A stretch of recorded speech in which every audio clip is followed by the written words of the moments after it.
today. Saying that a little bit facetiously, because we're going to talk about honoring a father and a mother, and thou shalt not kill. Now, I assume you've gone through Commandment 1, 2, and 3, correct? Okay. So we're going to switch gears a little bit.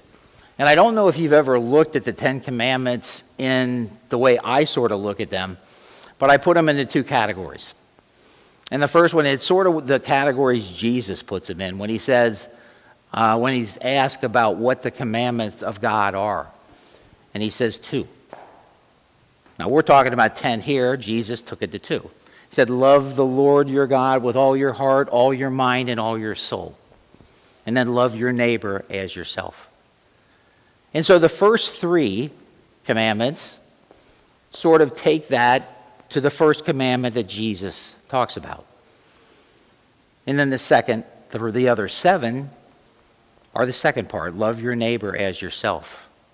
So we have God on one side and neighbor on the other side. And what's interesting about that to me is the numbers themselves. Because numbers were a big thing in biblical time. And people understood numbers. And so I think they could easily have seen what God intended. Whether they followed it or not was a different story. But they know what God's intention was. Because 3 is divine. It means divinity. So the first 3 pertain to God himself. And God in the Trinity. So we get that divine nature of the commandments right in the first 3. And then 7, biblically, means completion or perfection. So that as we live our lives here on earth, we can find that perfection of life, that completion of life, by following those 7 commandments after the first 3. And I don't think that was done by accident. I think that's God's intention, because I don't think God does anything by accident. And so he intended for us to understand that there's a divine nature to these commandments, and there's a neighborly, a charitable nature to these commandments. And so now that you have finished with the divine nature, let's get into the neighborly nature. What we are required or obligated to do. And so the first one, honor thy father and thy mother. Certainly, I think one of the most important ones that we can start with. By honoring them, we open up the life of family. Now, having said that, I will tell you that families where 2 or more are gathered, there will be conflict.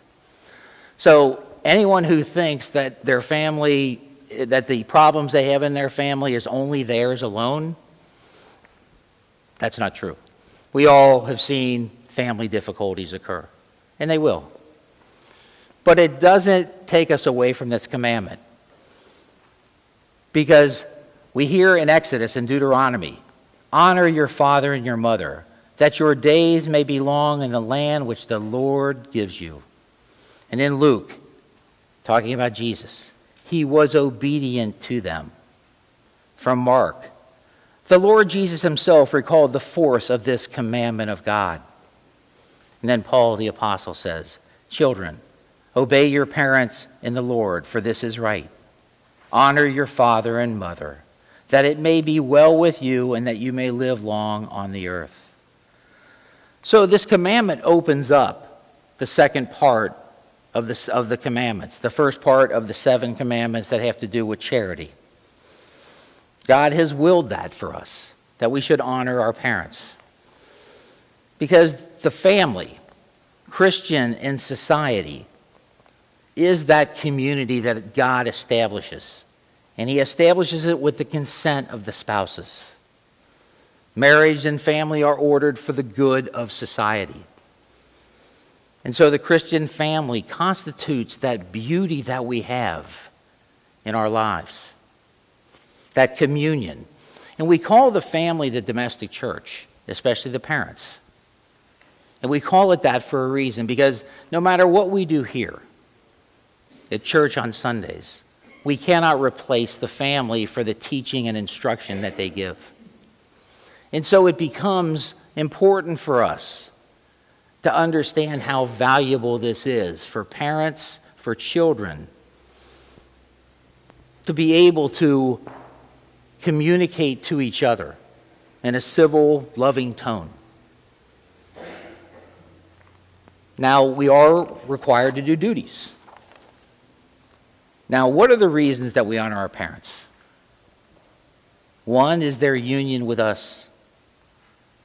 The fact that the benefits they have given us, they gave us our being. They gave us our life. They gave us nourishment. They gave us support for our life. And they gave us instruction. So those three benefits are irreplaceable. It's what we receive from our parents. We receive birth, nourishment, and instruction. And so that all by itself probably is why we honor our parents. The obligations that we have. Honor, due to giving us our very being. Support, due to the nourishment that they give us. So we support our parents. And obedience, because they instruct us. Now, having said that, I will share with you a personal story. A personal story that shows how sometimes this doesn't always work as well as you would like it to. My father-in-law lived with us for 18 years. He was a wonderful man. His wife died in 2009. He lived 10 years later. And during that time, his health deteriorated. So you know when that happens, people sometimes can get a little grumpy, they get a little grouchy. And he had a very manner about himself that could be like that. But my wife and I loved him, and my dad had died. He became a second dad to me. And we took care of him as well as we possibly could. And that was out of love, and I think some of this an obligation. Well, in 2017, right around there, one of his sons stopped talking to him, totally. Stopped talking to him actually stopped talking to us too. And we suspect we know part of the reason why, but to this day, my wife's brother, my brother-in-law, has never spoken to us at all, even when we tried to make communication. Now, it all really boiled down to the fact that his son decided to get married outside of the church, and he was Catholic. And I was his godfather for his confirmation. So we tried to have a very pointed discussion with them that his son was throwing his faith away. He didn't like our advice. It was the right advice to give. You always try and save somebody's faith. Because my godson turned his back to the Catholic faith, got married outside of the church. So that's what's prompted probably part of this. We still don't know the total answer, and nobody's telling us. But what made it worse was he stopped talking to his dad for 2 years before his dad died. He didn't come to the funeral. Didn't call his dad when he was told his dad was going to die.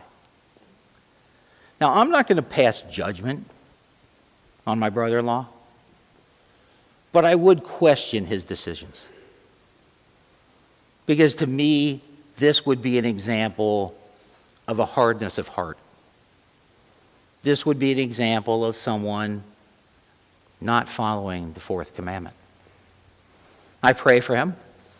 I pray for whatever hate or anger that might be in his life.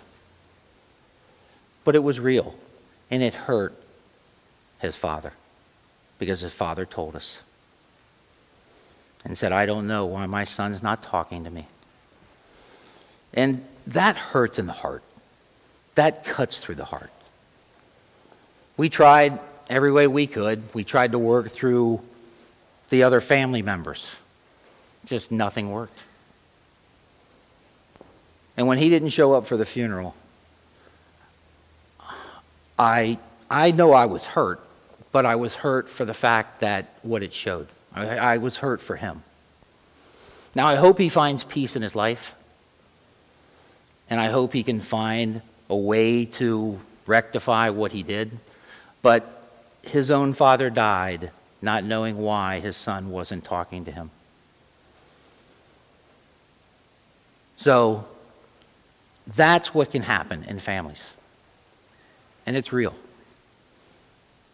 And I share that not because it's anything that I'm embarrassed about or anything like that. I share it because it's probably not that uncommon to have family members not talk to each other sometimes. And especially when it's your mom and dad. That's a way that they can really get hurt. And I saw it firsthand. So yeah, these obligations to me are important. And always will be. Just because I lived it and I saw it. So, we have duties. We have duties to take care of our parents as best we can. And, interestingly enough, about a month before my father-in-law died, my wife had gone back and tried to get him to do something that he didn't want to do. And he was obstinate, was for his good health and what he should have done. And he turned to my wife and he said, "Have you ever said a good thing about anybody in your whole life?" Now, that hurt her, obviously, because she knew that was false. She was taking care of her dad. She was giving up everything of her life to do that. But, sometimes we make comments that we really don't mean. And when I got home, my wife was in tears. And I talked to her. And I said, Dad didn't mean that. And he didn't. It was just one of those statements that just came out. But that's family, isn't it? That's the way families operate. My mom once said to me, "I don't know how smart you are, but I know you are the hardest worker I've ever seen." And I looked at my mom. I said, "Is that a compliment?" I don't know. But anyway, it was a compliment. But, parents will do things sometimes. And sometimes we have to overlook the fact that statements are made that might hurt us a little bit. Because we have that one thing that we can always count on. They gave us life. They gave us everything they had. And they gave us nourishment. And they gave us instruction. Maybe some of it wasn't all the greatest in the world, but they gave it to us freely and willingly.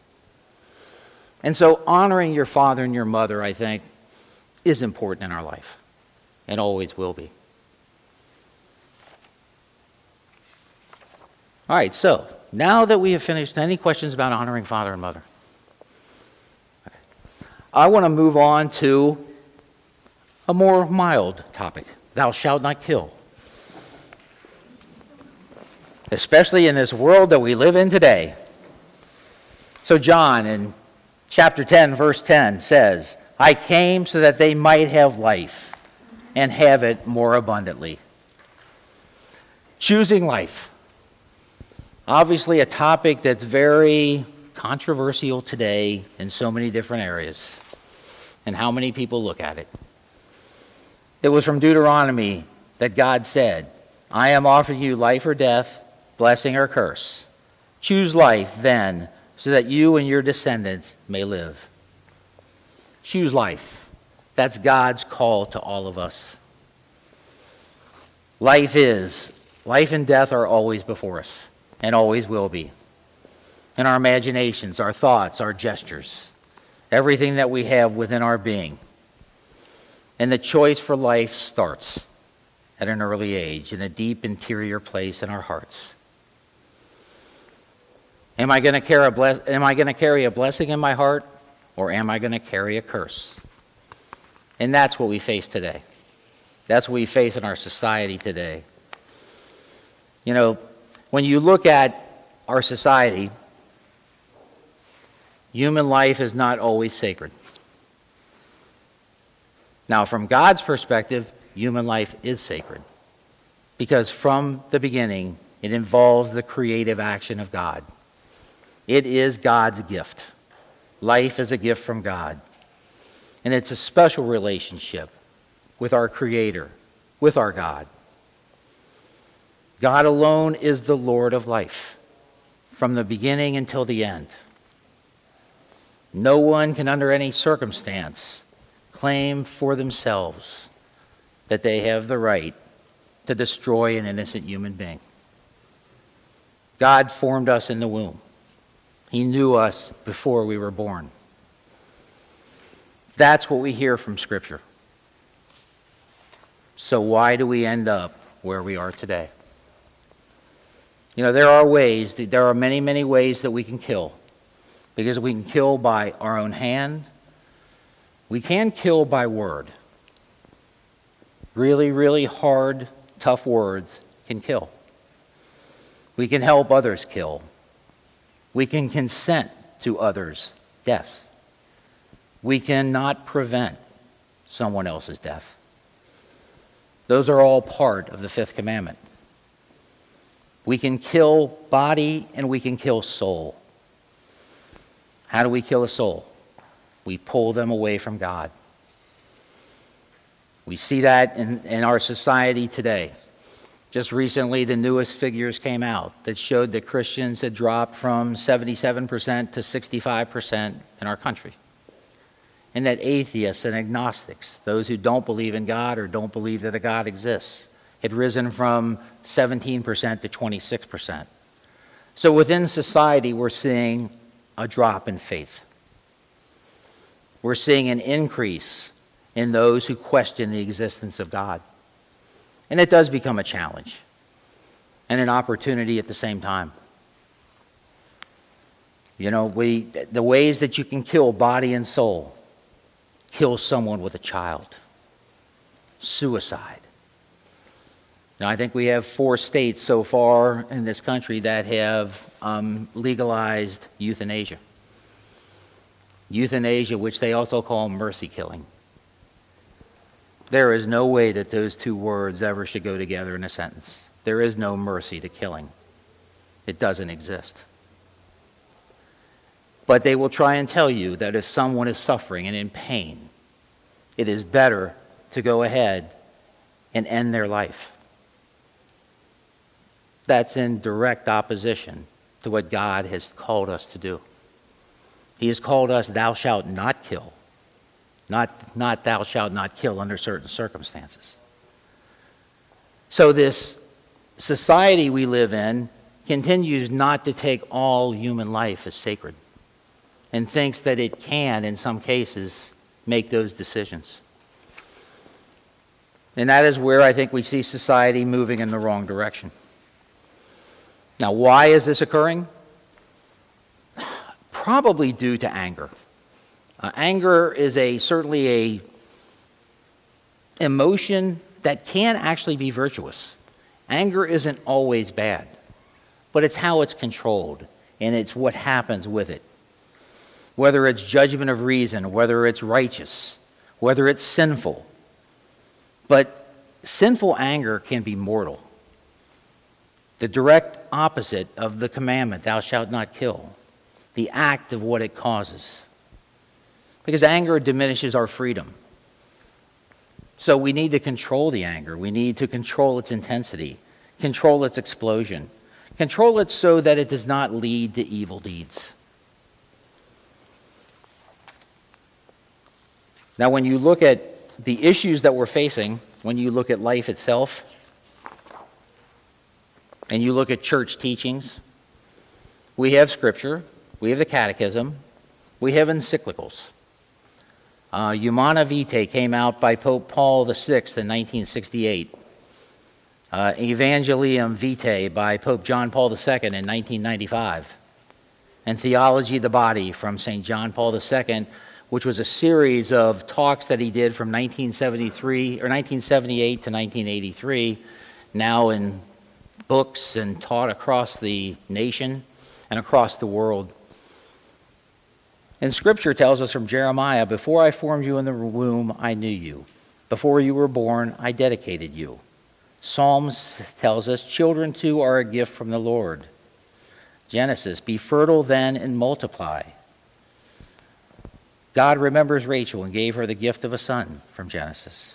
From Corinthians, do you not know that your body is the temple of the Holy Spirit within you, that you have from God and that you are not your own? A woman's right to control her own body is superseded by God's claim. Straight from Corinthians.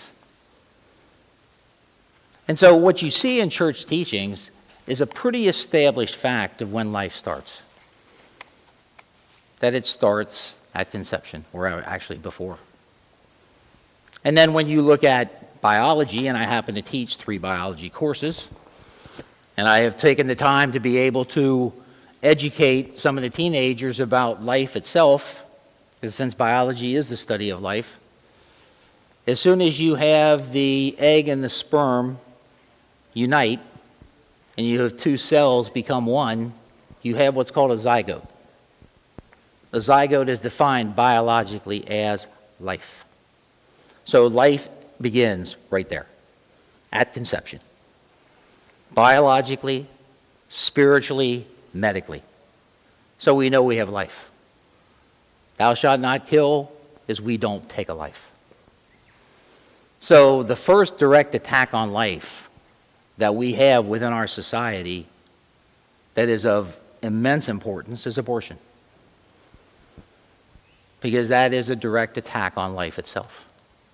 It is the most defenseless person, defenseless life that we have, because they can't speak for themselves. And so when we think about how we deal with that subject in today's environment, we know that there are opinions across the board. What we don't want to see, and what the church has always said, is that life begins at conception and ends at natural death. And so as we get into this subject matter, we just had a March for Life up in Washington, D.C. We have a Supreme Court case that's coming up that will probably challenge Roe v. Wade. We have an environment which is full of distortions, I call them lies, and a lot of excuses as to what is going to transpire.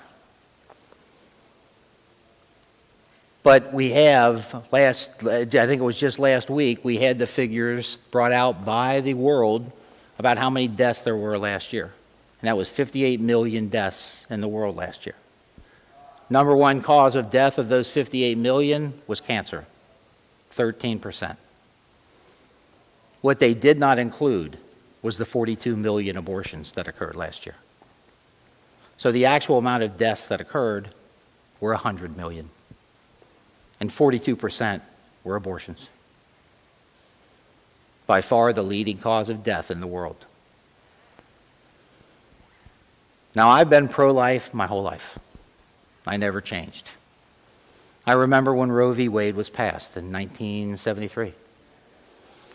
I remember that day. I was a sophomore in college. I was studying biology and chemistry. I was immersed in how the body worked, just amazed as I was beginning to understand the intricacies and how this could actually happen, but also seeing at the same time the beautiful order, how it occurred, how it all made sense. Just made sense that it was a God who had to do this. Just reaffirming, I guess, the foundation I got as I went through Catholic school, as I grew in my own life. And I remember getting home that day, that afternoon, and the article was in the college newspaper about Roe v. Wade. And I remember getting into a initial discussion with a pretty good friend of mine, guy I had played softball with in summers, guy I had met in college, what I would have called a friend. And it became heated because he was on the opposite side. He thought it was okay. I thought it was an invasion on life. And I thought it was a violation of thou shalt not kill. And we got real heated. We got face to face. We got yelling at each other.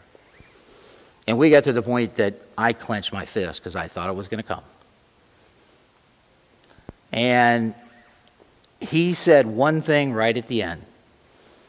And he said, what if I told you that Tim and Joan, who were friends of ours, that Joan had an abortion? I think he thought that it would bring me to my senses to think something different than what I thought. And I remember my line specifically from 1973. And I said, that would not make it right. Just because somebody you knew did it doesn't make it right. We diffused. We still remain friends, still do to this day. But it was a very intense discussion showing the emotions that are going to come out in a matter like this. Now, as I have delved in and learned more about the pro-life issue, as I got more educated, I became more convinced in what the church teaches is 100% correct and always will be. Because what we have now is we've proven through the years that life begins at conception. That's not even debated anymore. And so what became an issue of pro-choice, pro-life has become an issue of pro-life or preference. There's no choice to it because you can't choose to kill. You can only make a preference that I think that's what I want to do. Now, earlier this year in a discussion I had in a Catholic high school, as we got involved in this particular topic, 15-year-old, 14, 15-year-old girl said, I think I should have the right to be able to choose. Because if I don't want a baby, I don't want it to ruin my life. Now, I don't ever know a baby that's ruined anybody's life. And I don't think there ever will be one. But that fear is real. And that fear is what the abortion industry feeds upon. It feeds upon that part of your emotions and tries to tell you that it's normal, that it's okay to take a life.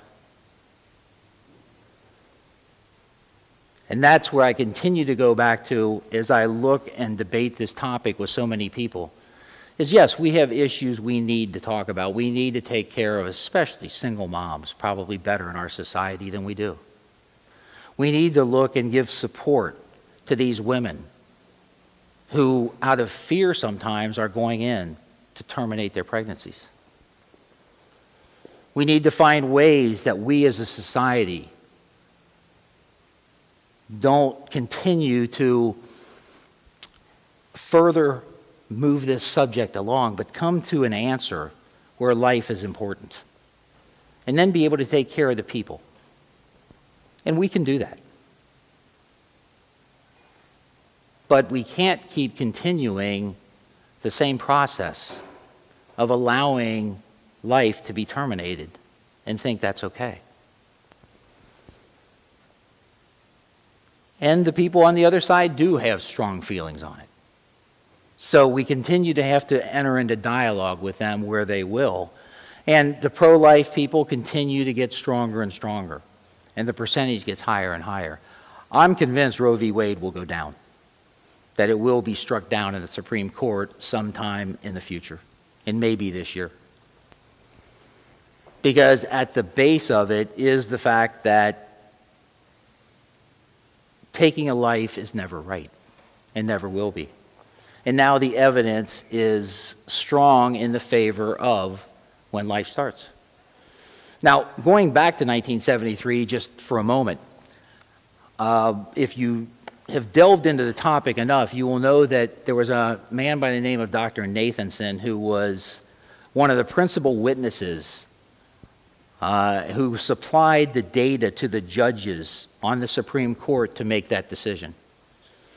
And after he converted to Catholicism, after he did 75,000 abortions by his own admission, he saw an ultrasound back in the 1980s and realized what he was doing.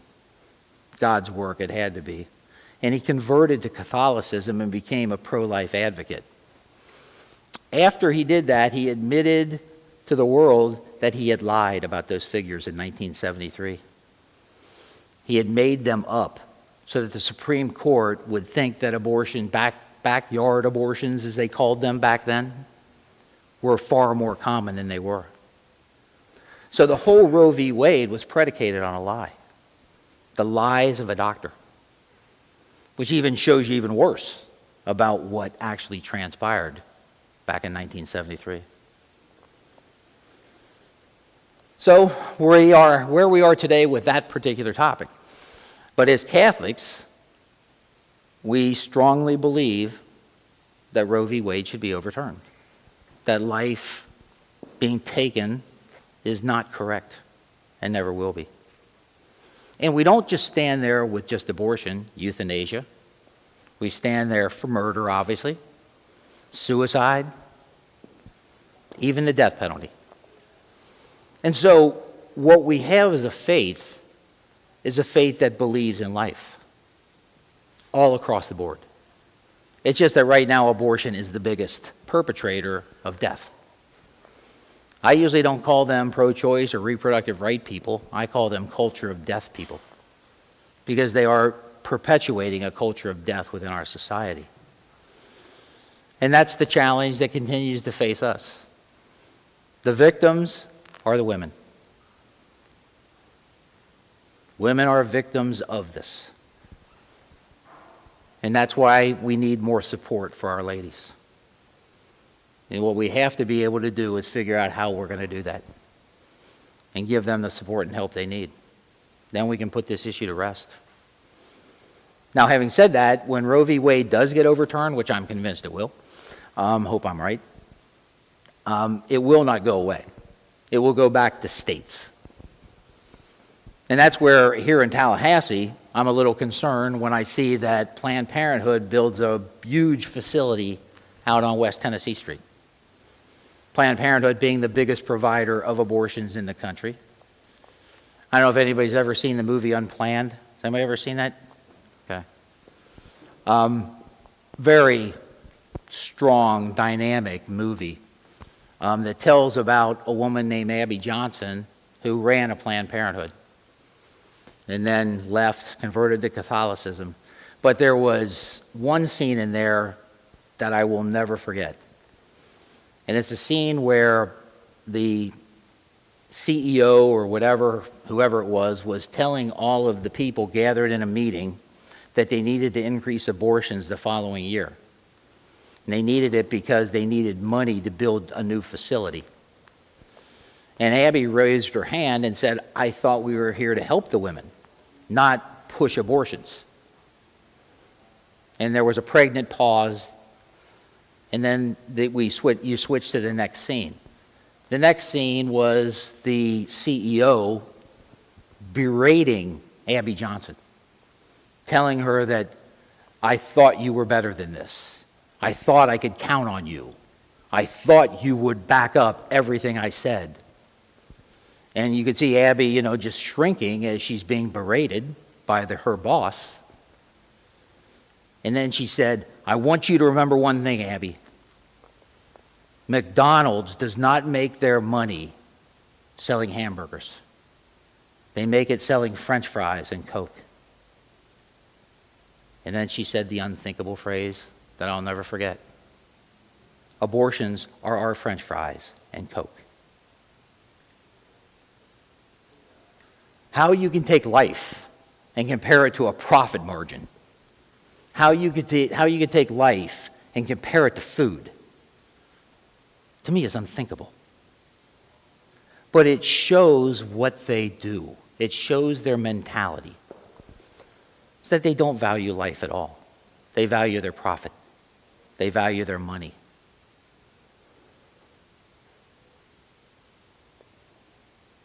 So I think that speaks volumes. There's another movie called Gosnell that came out this year, another good movie about the issue. So I will leave it at that on abortion. Hopefully we will see an end to it. That's my prayer, and hopefully will. But back to Tallahassee. So Planned Parenthood opens up a big clinic here. I think they're thinking a few years or a little bit down the road. And their hope, I think, is simply this. First of all, obviously we have Florida A&M, we have Florida State. Planned Parenthood does put 80% of their clinics in poor neighborhoods or around colleges. That's what they do. That's where they consider their clients to be. And so they prey on these young women. So then we have this one built over here. I think they see the possibility that Roe v. Wade will go down. And when it does, it'll go back to the states. I'm pretty sure the northern states, especially up in the Northeast, will approve it. They seem to be in that vein. I don't see that changing. But the southern states are a different story.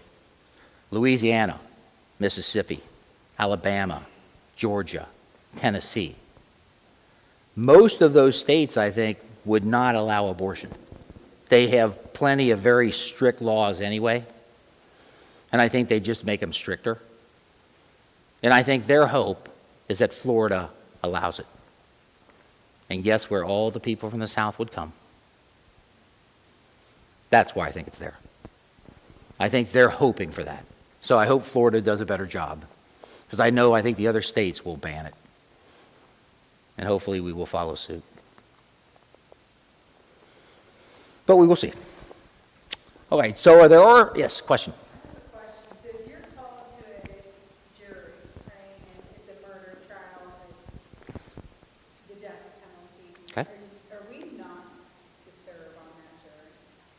You can serve on that jury. Follow your faith and follow what you think. Even if it's called for the death penalty doesn't mean you have to give it. So that would not be an opposition. Yeah, Tom. Correct. Right. Right. Wouldn't they ask you that? Wouldn't they ask you that before you can serve? Yeah. You have There's probably excused.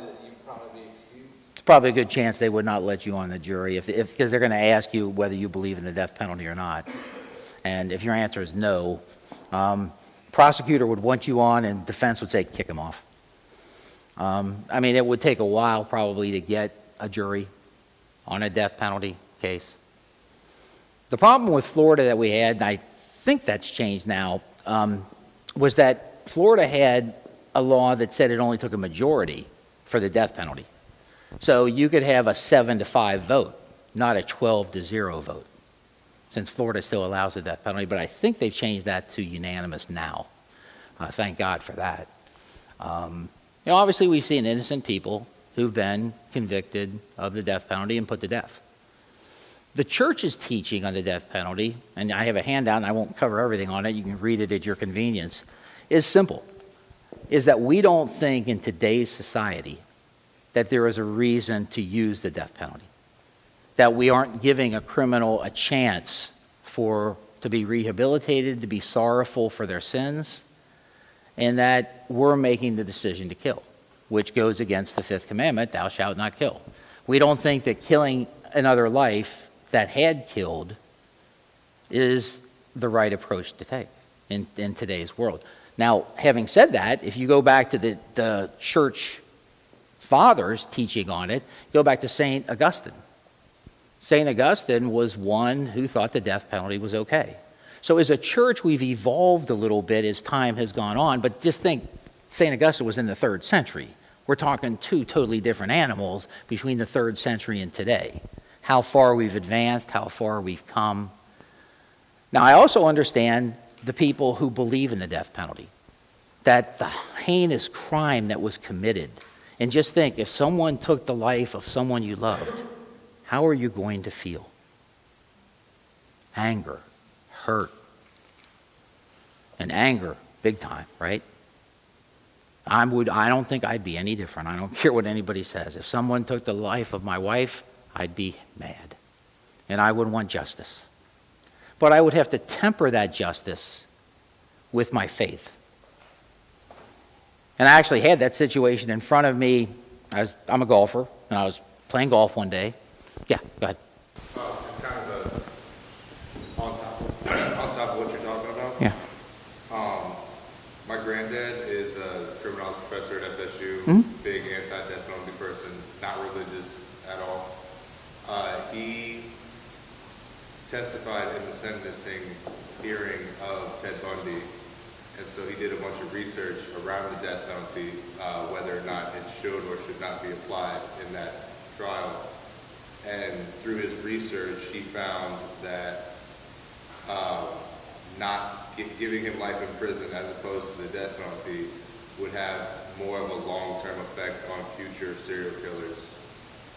So it would have, it would impact more Negatively? beneficial, it would be more beneficial to give him life in prison as far as a deterrent for future serial killers than to give him the death penalty. Just confirming. What he found.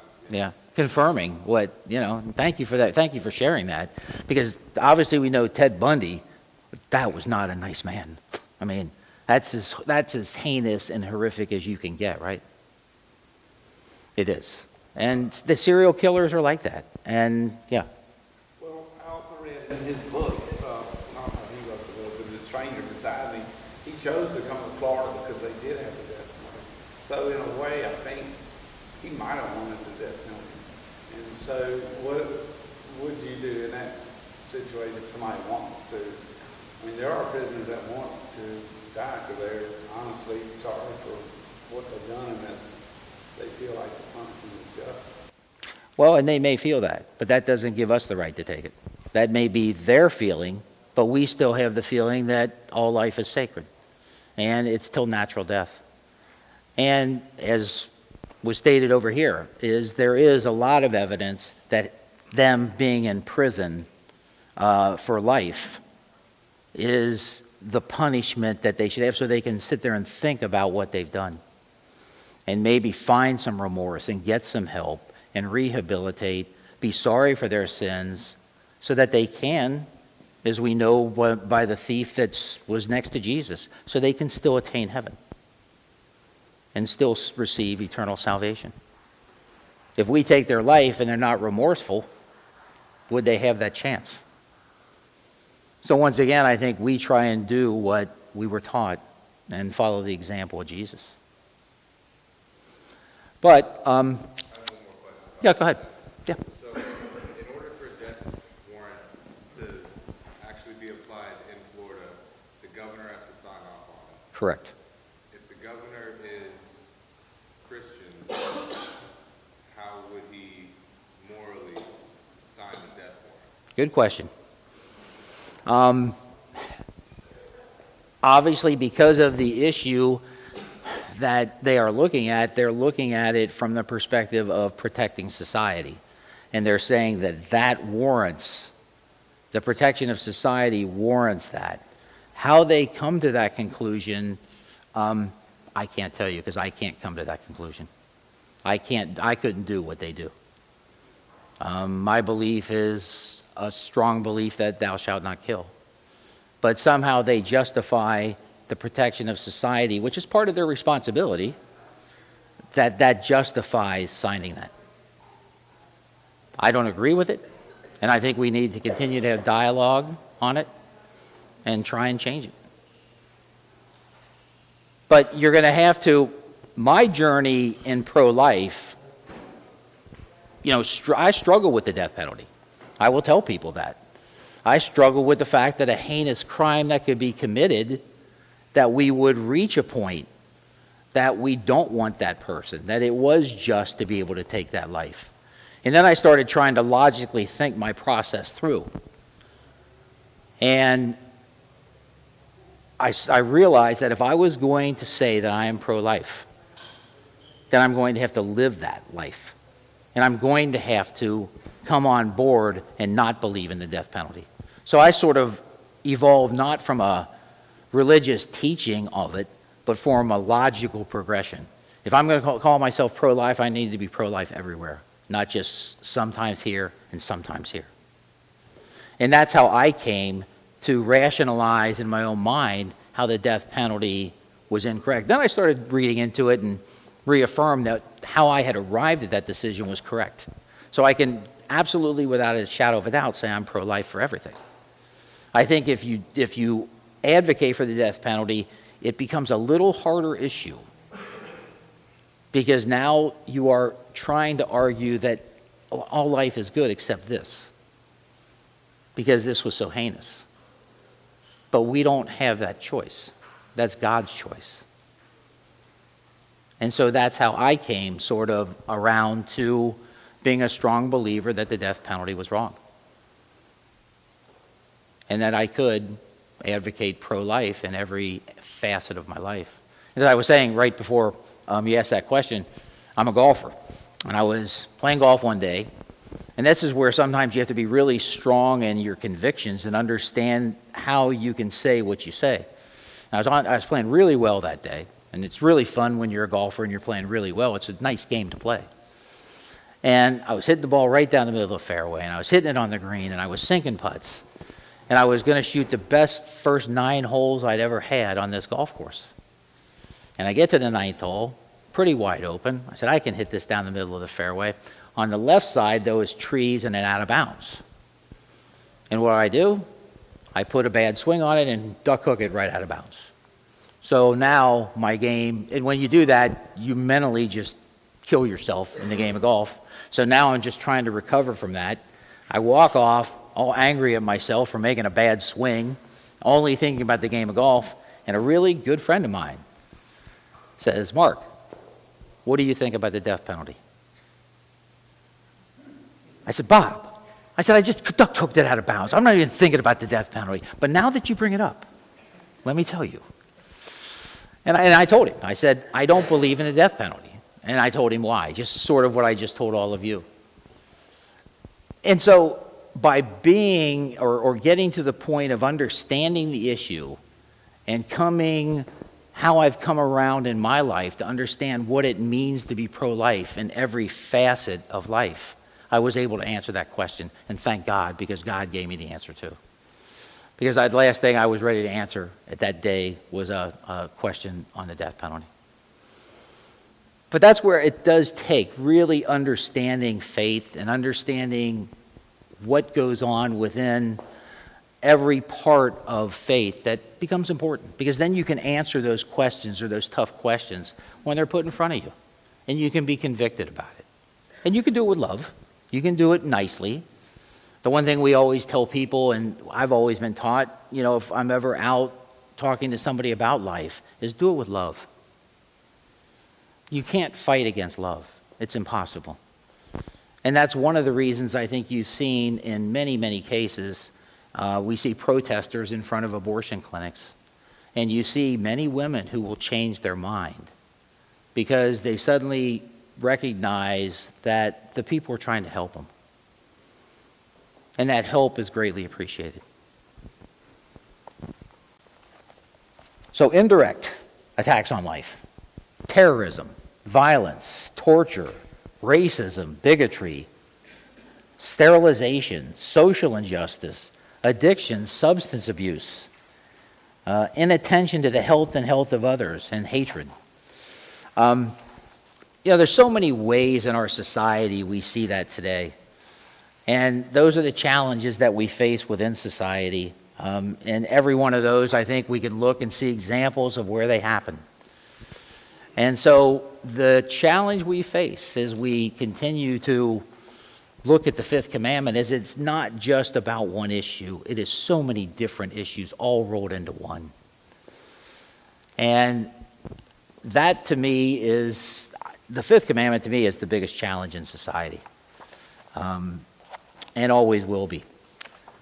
Now, Humana Vitae, one of the original documents that was brought out by the church, and this came out in 1968, that had to do with, in this case, it was contraception. If you look at the history of how contraceptives developed in the United States, and I'm a pharmacist, so I lived right through this and saw how it transpired, it became something that became accepted within society. And the church was actually on its way and had developed commissions to look into the topic. One advocate of contraception was a doctor who was a daily communicant, went to Mass every day. And many people thought back in 1968 that the Catholic Church, after doing this study, was going to come out and okay contraception until Pope Paul VI entered the picture.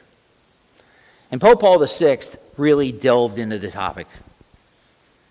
And he had a intuition and the foresight to be able to see what could happen within a society if this came about. And what he said was that you would have a generally lowering of moral standards. And this is back in 1968.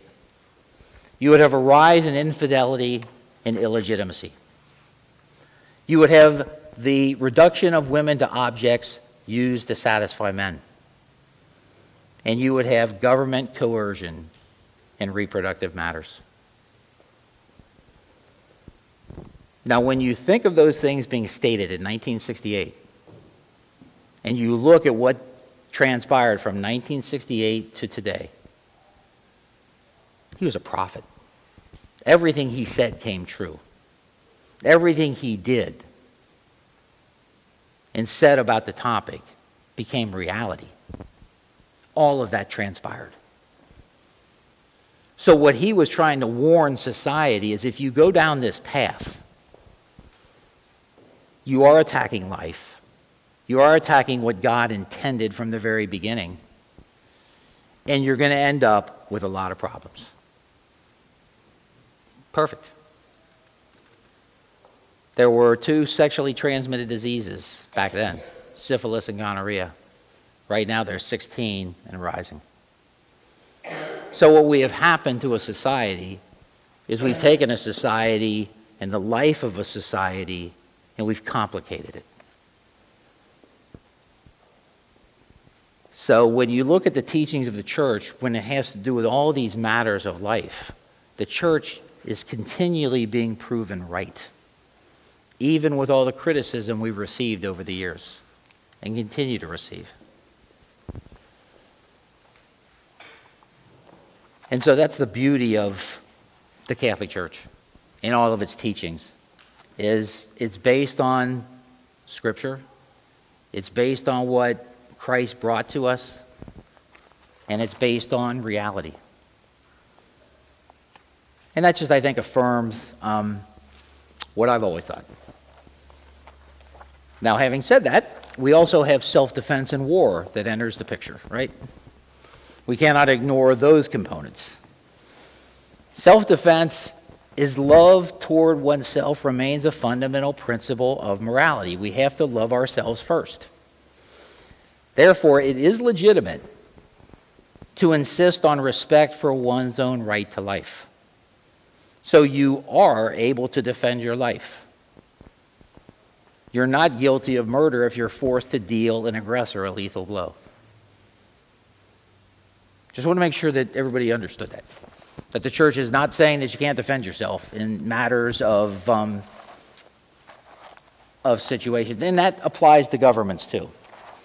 So when you get to war, and you get to the different components of what can transpire. Now the church does have what is called a just war doctrine. That there are reasons you go to war and reasons you don't. The church will also make comments about that. For example, the war in Afghanistan, according to the papacy, was considered a legitimate war because we were attacked on 9/11. Okay, so we had the right to defend ourselves from an aggressor. But the war in Iraq, the papacy did not agree with, because that was speculative, that there were weapons of mass destruction in Iraq. Now, I will tell you, back then I was in formation as a deacon. I actually was in formation to be a deacon with a retired general in the Army. A man who had promoted the first, I think he was one of the ones to promote a woman to become a general, one of the first generals. Great individual. I remember having a discussion with him about Iraq, the Iraq War, and he said, I can tell you that the generals were 100% convinced that there were weapons of mass destruction in Iraq. And we felt morally responsible as a military to take those weapons of mass destruction out. So whether the intelligence was bad, whether it wasn't.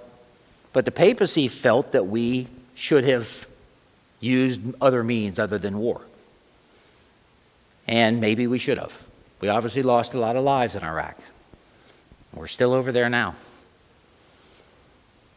Now, one of the reasons for a justifiable war, and for myself and maybe some who are my age or even have a good sense of history, Vietnam shows that, is you have to be able to win. You can go to war, but you got to have a winning strategy if you go to war, and it should be as short as possible. And should involve as little death on civilians as a war can do. So you can't just wipe everything out. That gets back to atomic weapons, which kill innocent people at the same time. Instigation? What again? Is that talking like an instigation, like you can't instigate a war? Right. You should, we have to have a valid reason. But if you end up going to war as a defense and that falls together. That falls as valid. Absolutely. That's why the war in Afghanistan was considered by the papacy to be valid, because that was a direct attack. Iraq was more of a roundabout. Now, I'm not telling you that the leader of Iraq, Saddam Hussein, was any saint. He was a terrible person. To me, I think the United Nations sometimes fails in its duties and being able to control some of these world leaders that need to be controlled. And that maybe is an avenue that maybe might be a better choice. Maybe we should have gone to the United Nations first and seen what we can do. But just instigating a war on our own without what appeared to be valid evidence, that's what the papacy had a problem with. Is now, when you do that, you're not just going to kill soldiers. You're going to kill civilians. It's a casualty of war. And so we take that seriously in terms of our faith, in terms of the fifth commandment, is we need to know what we can do before we go in and do it. Now, having said that, I still wonder how Syria has their weapons of mass destruction today. Because one of the speculations was that Iraq moved their weapons of mass destruction before we could ever find them. And all of their important people went to Syria. I still wonder whether that happened, especially when the army was so convinced that there were weapons of mass destruction and we couldn't find them. I don't know. It's one of those things we'll never know the answer to, probably. But I'm just pointing out that the difference between the two. And we know what war does, and we know how tough it is. So at the end of the day, when we look at life issues, we have a lot of challenges in front of us, especially the fifth commandment, thou shalt not kill. And the church will always continue to promote life. It will always promote sanctity of the human person from conception until natural death. And we're not going to waver on that, no matter what the stance is, no matter what happens. And that's the one beauty, I think, of our faith that we can always rest our laurels on, is we will fight for what's right. Whether public opinion will go against us or public opinion won't. And we will continue to dialogue with people to try and get them to change, to believe that what Scripture tells us, what we know in our hearts, is always the right direction to go in. I am, a pro-life person and have always been a pro-life person, and I'm not going to change. It's within my character because that's what God put within me, and He put it within all of us. And, all we can do is do our best to support people and do what we can. Questions? You've had a lot of good ones. Yes, go ahead. Go ahead. Right. That just basically preventing a natural death, so it's not an issue, or is it? DNRs are fine. to make that decision, is that all you're saying is that I'm letting nature take over? Because if you don't do a DNR, and my father-in-law faced this as he was getting to the point, and his doctor tried to get him to say, do not do a DNR. And my wife and we don't want DNRs, okay? Because what happens? As soon as you as soon as you say, I don't want a DNR, do not resuscitate, then you're now saying that all measures could be used, including tubes down throats and some uncomfortable things that at his age would have probably been worse. So we had him change that and convinced him that that was the right move to make. At some point in time, nature's going to take over, and I'm going to let God make that decision. So, but no, if the question was, can I do a DNR? Yeah, you can. That's fine. Good question, though. Yeah. With obviously confession and repenting for sins, those in that nature of abortion have the ability to go to confession. Correct. Absolutely. In terms of a more murder situation, killing of human life, and that type of confession with the priest, whether that is known publicly or not, obviously is that justified to be forgiven of the sins? Correct. At the end of the day? Now, at the same point, if someone came up and they confessed to a priest that they murdered somebody, Right. the priest would give them absolution. They would be forgiven for their sins, but it wouldn't end there, because you know what the priest would say? You need to go turn yourself into the authorities and do what's right. That might be and that's up to the person then to do that. But I don't know a priest who wouldn't say, you need to go and turn yourself in. So yeah, but they're still absolved of their sins, absolutely. And at least for right now, the priest, in hearing that confession, that seal has not been admissible in court. I read recently that a state, I don't know which one it was considering trying to take that right away from the priest. Oh, is that what it was? Yeah. I knew it was one state. I couldn't remember which one. And that would be an interesting battle. I don't think they're going to win that one very easily. So, but good question. Mm-hmm.